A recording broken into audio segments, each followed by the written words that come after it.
Der er et meget stort mysterium i Peppa Pig, som indtil i dag ikke er blevet løst, og jeg taler om mysteriet med de forsvundne fædre.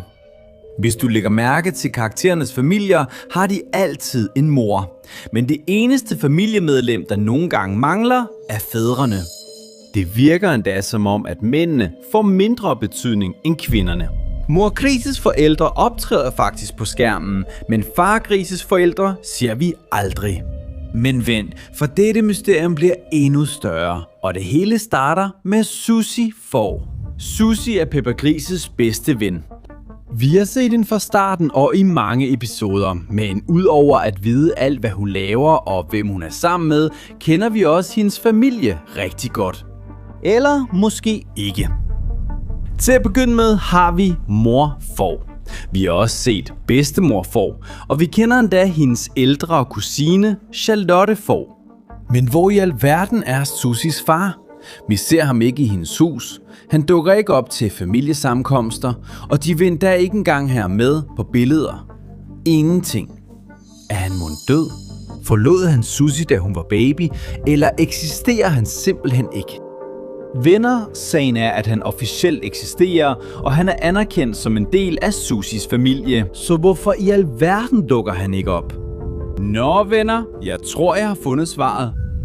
I episoden Dansefest i bussen siger Peppa til Susie: hvis du står på fars fødder, behøver du ikke at vide, hvordan man danser.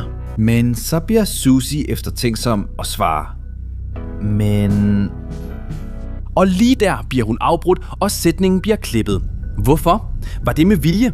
Den mest logiske sætning ville have været: men jeg har ikke nogen far. Det, der driver os alle til vanvid, er, at selv serien ikke bekræfter noget om Susies far. Og det mest skumle er, at i Peppa Pigs verden ser det ikke ud til, at nogen lægger mærke til noget. Ingen spørger Susie om hendes far. Men tingene bliver endnu værre, for det er ikke kun Susies far, men også Susies bedstefar. Som vi ved, optræder forbedstemor faktisk i episoderne. Men hvad med forbedstefar? Om denne bedstefar har vi heller ingen oplysninger. Faktisk tror mange, at hendes bedstefar simpelthen er død. Med mindre der er en endnu mere dyster forklaring. Og hvad med Charlotte Ovea? Charlotte er Susies ældre kusine. Hun er omkring 17 år gammel. Hun er mere selvstændig, moden. Og når hun dukker op, føles det som om hun ikke længere hører til blandt de små børn. Onkel får og tante får er anerkendt som hendes forældre. Men det pudsige er, at vi aldrig ser dem i nogen episode. Charlotte dukker simpelthen bare op alene. Og måske ville vi tænke, at nå ja, Charlotte er jo allerede 17 år. Måske har hun ikke brug for, at hendes forældre render rundt efter hende. Men kommer de aldrig på besøg? Det er jo heller ikke, fordi Charlotte allerede er myndig. Jeg ved det ikke, venner. Og det her er endda kun det første tilfælde. Den næste person er Belinda Bjørn. Belinda er ikke en figur, der kun dukkede op én gang og så var væk. Hun har været med i serien i ret lang tid. Vi ved, at hun er lidt ældre, mere moden, og vi kender endda hendes mor. Men hvad med hendes far? I modsætning til Susie, som vi ikke ser en eneste gang, Belindas far ser vi faktisk, men kun én gang. Én gang i hele serien, og det værste er, at han ikke engang laver noget vigtigt. Manden dukker bare op, siddende ved et bord og spiser havregrød, som om han bare var en simpel NPC. Altså, han dukkede op, spiste havregrød og forsvandt for altid. Alligevel er det mærkeligste, at efter at han forsvandt, fortsatte Belinda med at optræde i episoderne, som om intet var hændt, og hun nævnte aldrig noget om sin far. Så hvad sker der med forældrene i dette univers? Er de virkelig så uansvarlige, at de forlader deres børn? Kan nogen give os en forklaring? Men i det mindste kunne vi sige, at det med Belinda var en simpel tilfældighed. Men faktisk var det ikke. For noget meget lignende sker med Mandy Rotte. Mandy er også en del af Peppa Grises gruppe. Vi har set hende et par gange lege med de andre, og gæt hvad? Præcis. Vi kender også kun hendes mor, og selvfølgelig har vi det sædvanlige spørgsmål. Hvad skete der med hendes far? Nå, til forsvar for Hamus, her ændrer tingene sig lidt. Fordi Mandys far er ikke helt forsvundet. Han dukker faktisk op i nogle episoder, Men han er med meget lidt, og det ser ud til, at han er tjener for Mandy og hendes mor. Venner, denne mand har ikke engang nogen karakterudvikling. Han har ingen vigtige øjeblikke med Mandy, og han føles ikke engang som en, der er en del af hendes familie. Og her er det, vi indser, at mændene ikke har stor betydning i Gurli Gris. Og mysteriet fortsætter med Simon Egern. I hans tilfælde har vi ikke kun hans far eller bedstefar, der er forsvundet. Det ser snarere ud til, at hele Simons familie ikke eksisterer. Det er som om, han er en stakkels forældreløs dreng uden hjem. Simon er ikke en usynlig karakter. Vi har set ham mange gange.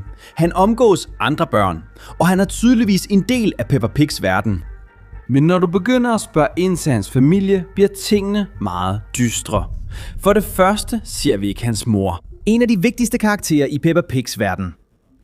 Og selvfølgelig, hvis moren ikke dukker op, så ser vi slet ikke faren. Faktisk findes der ikke engang et hus, som vi kan identificere som Simons hus. Bor Simon måske på gaden? Faktisk har nogle fans forsøgt at forbinde Simon med et Egern, der er politibetjent. Som om det måske kunne være hans mor. Men intet er bekræftet, og vi spørger ikke engang til hans far.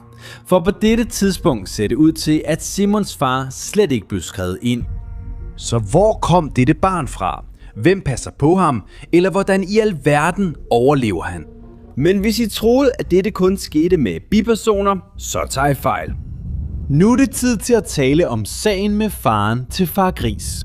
Som vi ved, er Far Gris en af de vigtigste figurer i serien, så hvor pokker er hans forældre? Og endnu en gang, venner, har vi Mor Grises forældre. De dukker hele tiden op og passer Peppa og Gustav og laver aktiviteter med dem. Men hvad med Far Gris? Far Gris må have forældre, for vi ved også, at han har en bror, bedre kendt som Onkel Gris. Men det ser ud til, at Far Grises familie ikke er så vigtig. Det mest mærkelige er, at Peppa aldrig spørger efter sin fars forældre. Gustav gør heller ikke. Mor Gris nævner ikke sine svigerforældre. Og stakkels Far Gris taler hverken om sin barndom, sin familie eller endda sine forældre. Så til sidst ser det ud til, at Peppa Pigs verden netop sletter mændene eller mændenes familier. Men hvorfor? Nå venner, nu vil jeg gerne vide, hvad I synes. Har Far Gris virkelig helt glemt sine forældre? Eller er der faktisk noget mærkeligt ved hele serien?